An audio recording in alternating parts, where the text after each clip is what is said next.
casi 2 metros de altura, ojos capaces de atravesarte y una determinación que desafía cualquier límite. Así se describió a El Moria, el enigmático maestro ascendido del primer rayo. Su nombre quedó grabado en cartas secretas dirigidas a los teósofos, en decretos yo soy pronunciados con fervor, y hasta en los sueños de aquellos que jamás imaginaron creer en maestros invisibles. ¿Es una figura real, un mito esotérico moderno, o una conciencia operando desde planos ocultos? Hoy rasgaremos juntos el velo que envuelve este misterio, pero déjame advertirte algo importante. Quizá no se trate tanto de descubrir quién es el Moria, sino quién eres tú cuando escuchas tu voz interior exigiéndote voluntad, coraje y acción, porque su mensaje es claro y desafiante. ¿Despertarás tu propio poder o el miedo seguirá mandando? Comenzamos.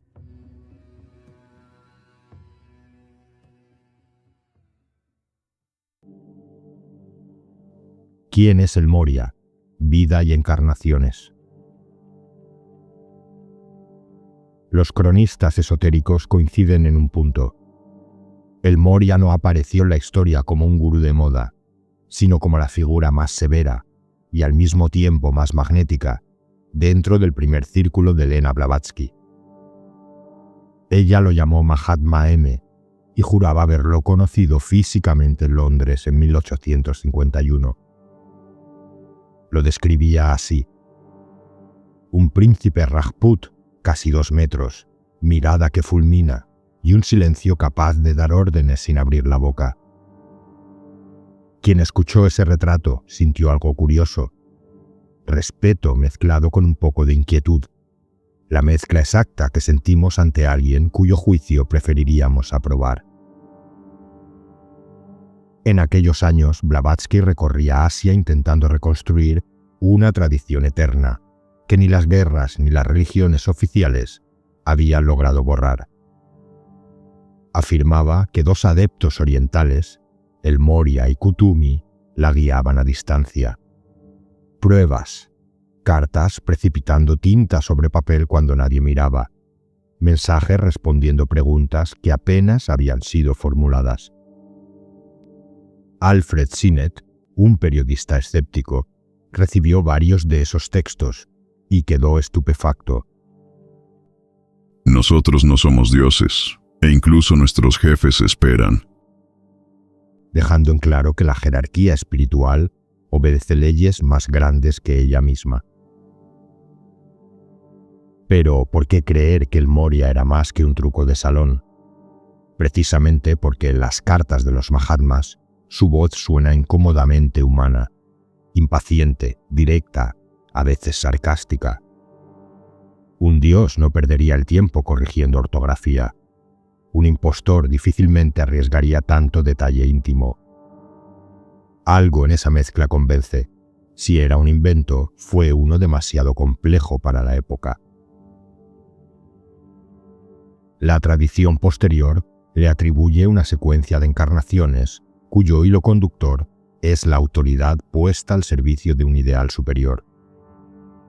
Se cuenta que fue Abraham, capaz de abandonar seguridad y posesión por fidelidad a una voz interior. Más adelante habría sido Melchor, el rey mago que reconoció en un niño hebreo la chispa de una nueva dispensación espiritual. En la Edad Media aparece como Thomas Becket, arzobispo con la osadía de decirle no al propio rey y pagar con su vida, cuando la conciencia chocó contra la corona.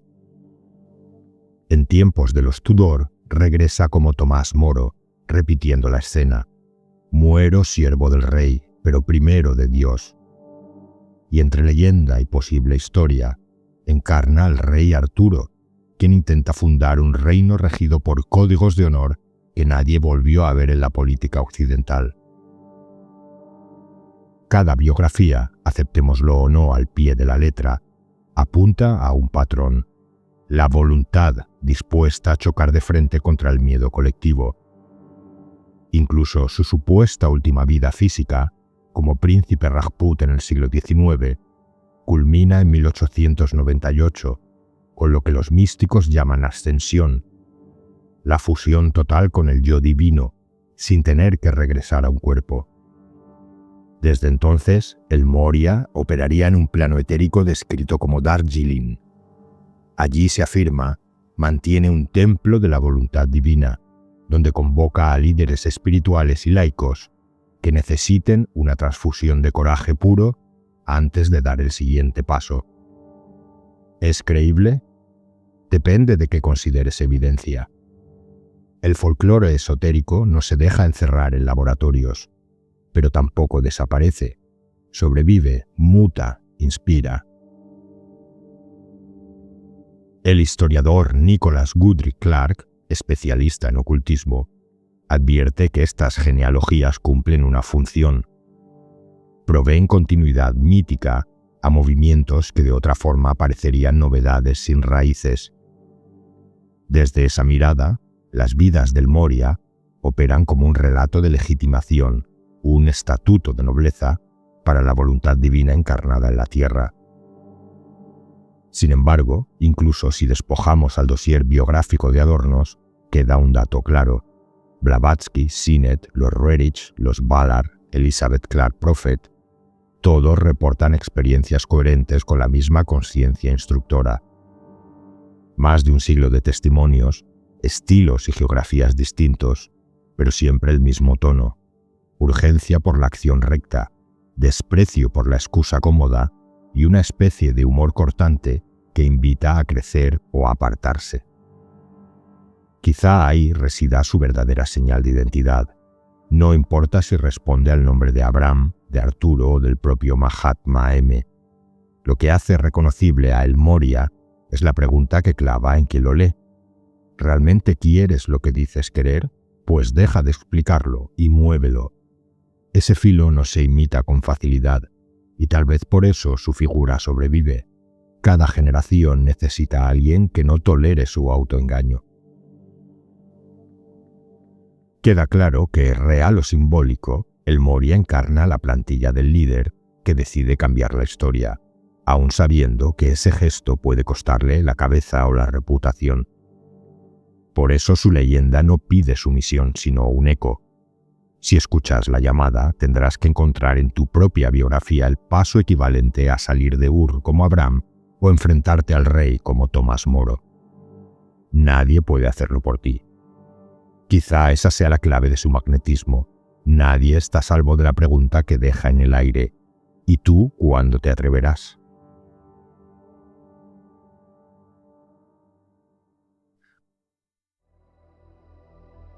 El Señor de la Voluntad, Chohan del primer rayo. Imagina 7 haces de luz entrando a la Tierra como cables de alta tensión. Cada uno porta una frecuencia distinta: amor, inteligencia, belleza, orden, etc. Y uno que corta el aire como un rayo láser, el rayo de la voluntad. Ese haz azul eléctrico es el primer rayo, y según la tradición, el Moria es su transformador principal. ¿Qué significa eso para un ser humano de carne y dudas? Que toda decisión radical que hayas tomado, cambiar de país, terminar una relación tóxica, fundar un proyecto que nadie entendía, pasó primero por la aduana energética de ese primer rayo. No hace falta creer en metafísica para notarlo. La voluntad auténtica siempre deja olor a pólvora quemada, porque algo viejo tuvo que reventar para que lo nuevo pudiera respirar. En la cartografía teosófica, cada rayo tiene un Chohan, un señor regulador que calibra el voltaje para que la mente humana no se funda. El Moria, fastidiado con los discursos rebuscados, lo explica en pocas palabras o en el silencio exacto que obliga a pensar. La voluntad divina no es una dictadura cósmica, es la línea de diseño que impide que la vida sea un cúmulo de piezas sueltas. Si conectas con ella, tus decisiones ganan una tensión interior inequívoca. Si te apartas, sobreviene la sensación de girar en falso, por muy creativas que parezcan tus ideas. Joel Kuhl resumió el asunto con precisión quirúrgica. El primer rayo exige recta dirección de la energía antes de liberarla. Como quien dice, primero alinea, después dispara. Ahora bien, ¿cómo se siente esa alineación en el día a día? Algunos relatan un chispazo de certeza que atraviesa la confusión como una espada. Otros un tirón casi físico hacia una acción aplazada.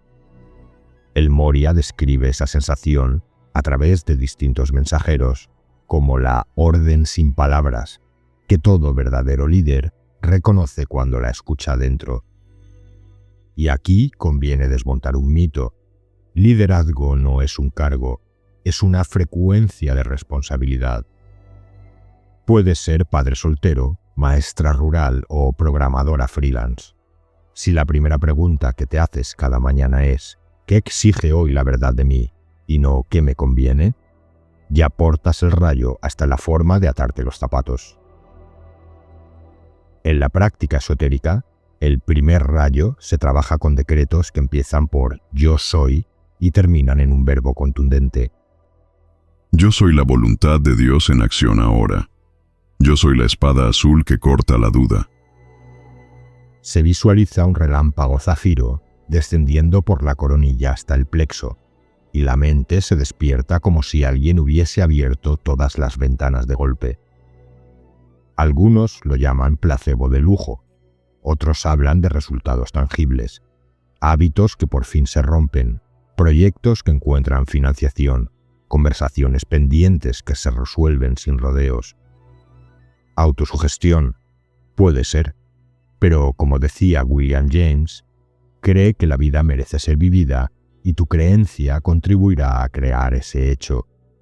Cambia creer por alinear y tendrás la receta operativa del primer rayo. Por supuesto, la cara opuesta también existe. Cuando esta energía se filtra a través del ego, muta en terquedad o autoritarismo. El Moria lo advierte con cierta ironía. Mi rayo puede forjar líderes o tiranos. La diferencia se decide en 3 centímetros, la distancia entre la mente recta y el deseo personal. Ese margen invisible explica por qué algunos invocan la voluntad divina y terminan imponiendo agendas que nada tienen de divinas. El antídoto no es reprimir la fuerza, sino recordar su propósito de origen, servir al bien común. Sin esa brújula, el rayo azul se convierte en un láser sin objetivo y arrasa lo que encuentra. Quizá la lección más incómoda desaparece de los folletos motivacionales. La voluntad auténtica pide renuncias exactas. Renunciar a la versión cómoda de uno mismo, a la crónica de agravios que justifica la inacción, a la hiperplanificación que evita el salto. El Moria cuenta en un dictado: Cuando Abraham alzó el cuchillo sobre Isaac, el sacrificio real no era el hijo, era la duda. Metáfora salvaje, sí, pero eficaz. Todo acto de poder interior implica degollar una duda antes de que nos devore. Esto explica por qué este maestro atrae tanto a emprendedores espirituales como a corredores de bolsa. Ambos necesitan el mismo combustible invisible, certeza que atraviesa el ruido. Y también explica por qué a veces desaparece sin previo aviso de la órbita de un devoto. Cuando la persona confunde la disciplina con el fanatismo, el maestro retira su ayuda para que el estudiante aprenda a pilotar con turbulencias. Nada personal, simple pedagogía de altura. Queda entonces una pregunta viva. ¿Quieres voluntad o solo el chispazo emocional de pronunciarla? Quien responde sinceramente entra al entrenamiento del primer rayo con o sin rituales. Porque el maestro, real o simbólico, no exige incienso, exige coherencia. Y tiene un método infalible para medirla: observar qué haces cuando nadie te ve.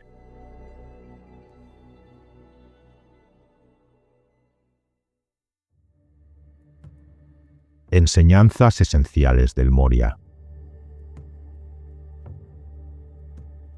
Si pudiéramos destilar todas las cartas, dictados y tradiciones orales atribuidas al Moria, En 4 frases operativas quedarían así. 1. La voluntad de Dios es siempre el bien mayor, jamás un mandato caprichoso. Eso pulveriza la idea infantil de un Dios travieso que premia o castiga al azar. Para el Moria, la voluntad divina se parece más a las leyes de la aerodinámica.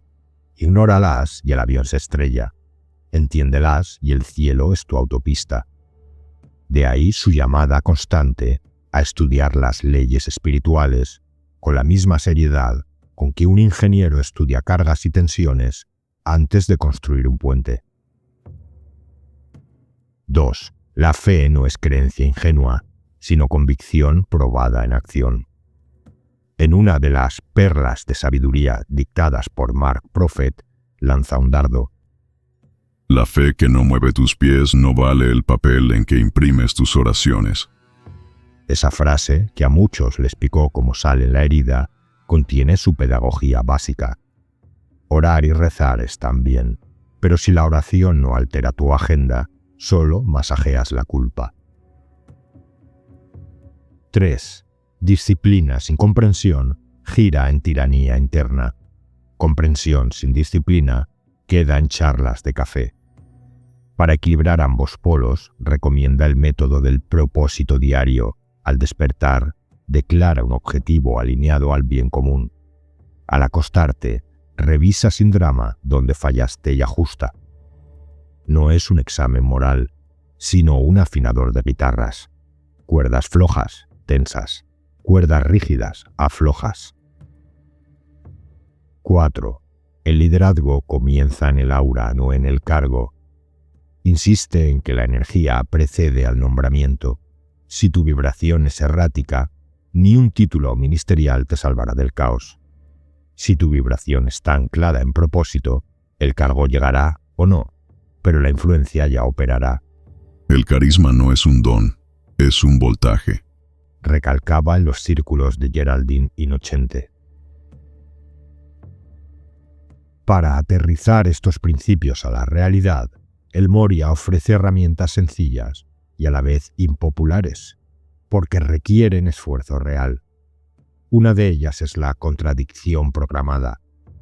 Elige un área donde te justificas con pericia, comer compulsivamente, procrastinar, culpar, y durante 30 días actúa justo al revés de tu coartada favorita. Resultados: al tercer día sale a flote la resistencia, racionalizaciones, mal humor, distracciones.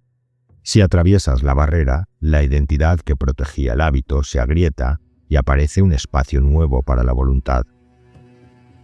Otra práctica es el silencio proactivo.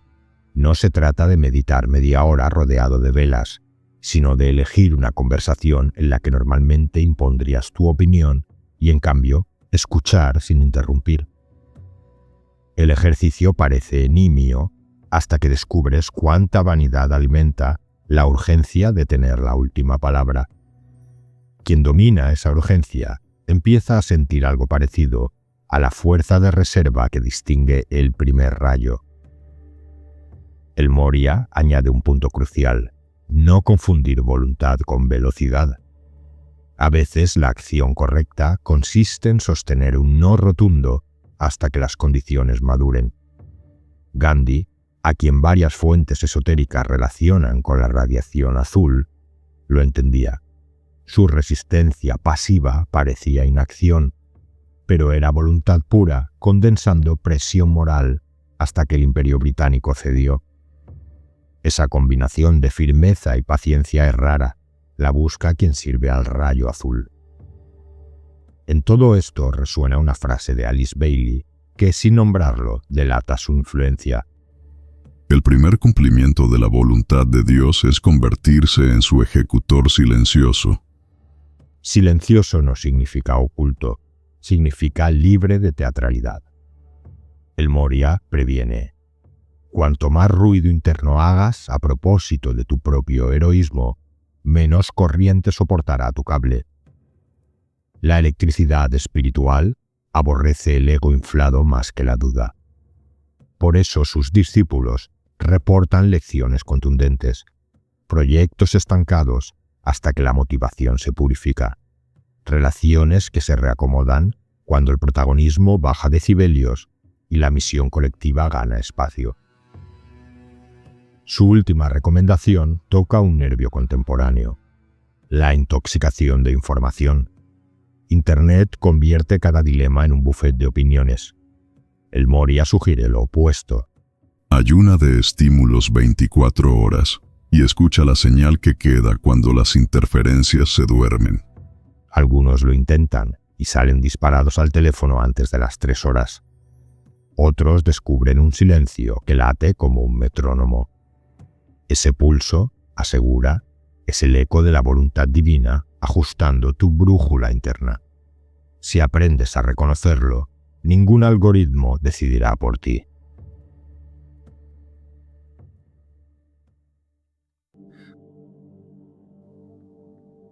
Apariciones del Moria y mensajes posteriores. Cuando Elena Roerich publicó Hojas del Jardín de Moria en 1924 en Rusia, muchos teósofos se rascaron la cabeza. ¿Cómo podía ese maestro hablar en otro continente, con un diferente canal y con un estilo literario insólito? La duda creció cuando Guy Ballard, en Estados Unidos, afirmó que el Moria, junto a Saint-Germain, lo guiaba en caminatas por el monte Shasta. Para 1951, Geraldine Innocente recibía dictados firmados Thomas Prince, seudónimo que, según ella, el propio Moria eligió para evitar culto a la personalidad. Finalmente, Mark y Elizabeth Clare Prophet hicieron pública una avalancha de mensajes que ampliaban la mística de Darjeeling y el retiro etérico en el Himalaya. 3 canales, 3 idiomas, 3 corrientes culturales, fraude coordinado o fenómeno transpsíquico. Los historiadores del ocultismo ofrecen varias hipótesis. 1. La idea original se multiplica como arquetipo colectivo. Diferentes mediums la captan y la visten con su léxico. Otra. Existe realmente un núcleo inteligente que usa cualquier mente receptiva para insertar ciertas claves filosóficas en la cultura. Ninguna explicación satisface a todos, pero el saldo es innegable. El nombre Moria se vuelve un meme espiritual de larga duración. Elena Roerich, por ejemplo, recibió principios éticos avanzados para su época: cooperación mundial, respeto por la naturaleza y creatividad como acto sagrado. En plena posguerra soviética, esos conceptos resonaron como dinamita existencial.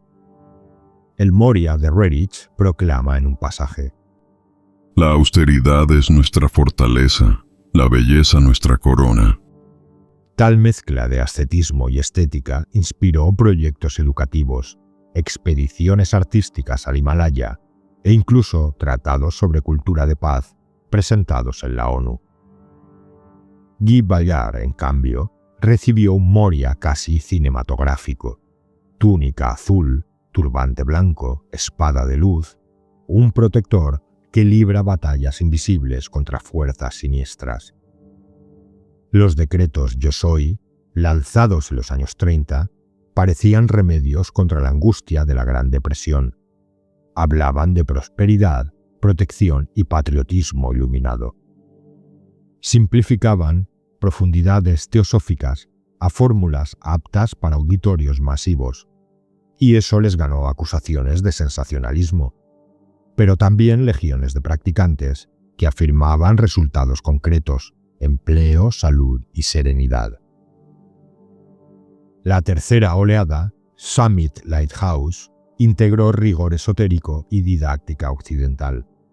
Mark Prophet era un vendedor de aspiradoras que se convirtió en predicador de la jerarquía. Elizabeth, su esposa, licenciada en ciencias políticas, dotó la organización de estructura académica. El Moria, que hablaba a través de ellos, sonaba menos romántico y más estratégico. Pedía dictar conferencias, impartir cursos sobre rayos, crear comunidades autosuficientes en Montana. En 1988, cuando la Guerra Fría alcanzaba picos de tensión, transmitió un mensaje que heló la sangre de sus adeptos. Preparad refugios, la sombra de la destrucción aún se cierne. La profecía no se cumplió, pero dejó un rastro de polémica que los críticos usan para desestimar toda canalización. Sin embargo, los simpatizantes sostienen que el valor de la enseñanza no depende de la literalidad de cada anuncio, sino de la transformación interior que produce.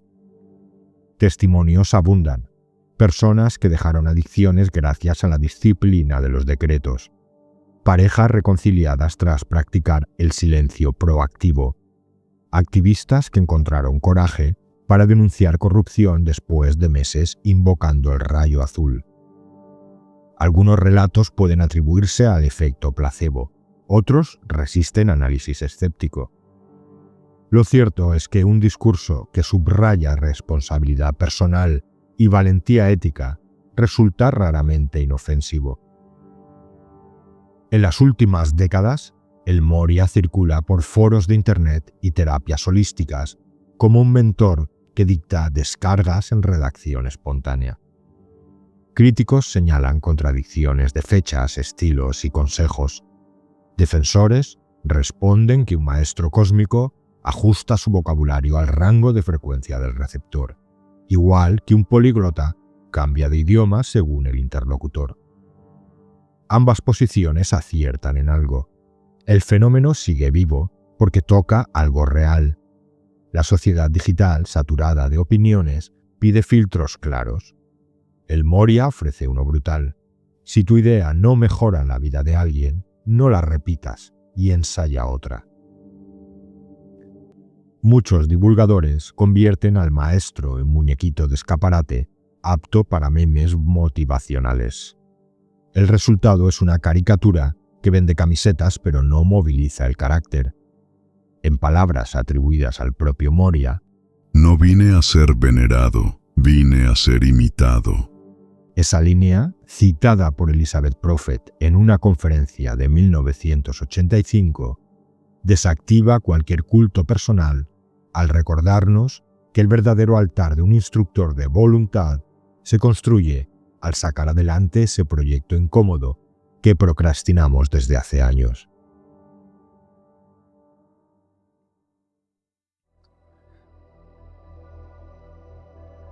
Detengámonos un instante. Hemos seguido al príncipe Rajput a través de reinos místicos. Hemos oído sus cartas dictar osadía y lealtad. Hemos visto cómo su nombre viaja de medium en medium encendiendo voluntades. ¿Significa que debamos aceptar cada pasaje como hecho histórico? No. ¿Significa que debamos descartarlo todo como fantasía? Tampoco. El Moria existe al menos como un arquetipo tenaz que nos confronta con la pregunta que más incomoda al ego. ¿Vives lo que dices valorar? Ese espejo es demasiado útil para rechazarlo y demasiado exigente para abrazarlo sin reservas. Tal vez la prueba de fuego no sea confirmar la ubicación exacta del retiro del Moria, sino evaluar cuánto coraje hemos ganado después de oír su relato. ¿Nos impulsa a actuar con integridad donde antes callábamos? ¿Nos recuerda que la fe que no mueve agenda es decoración? Si la respuesta es sí, hemos tocado el rayo azul, sea cual sea su procedencia. Si la respuesta es no, podemos coleccionar biografías místicas eternamente sin que nada cambie. Ahí radica el riesgo y el regalo. El maestro de la voluntad no busca creyentes, busca corresponsables. La puerta está abierta y el paso depende de cada uno. Si te ha gustado este vídeo y quieres profundizar más en el enigma de los maestros ascendidos y su historia original, aquí te dejo un vídeo que no puedes perderte si quieres entender este fenómeno en profundidad y en el que hablamos del primer contacto de los maestros ascendidos con Elena Blavatsky, analizando para ello las llamadas cartas de los Mahatmas que supuestamente estos maestros enviaron a miembros de la Sociedad Teosófica. Gracias por ver Saber y Sentido.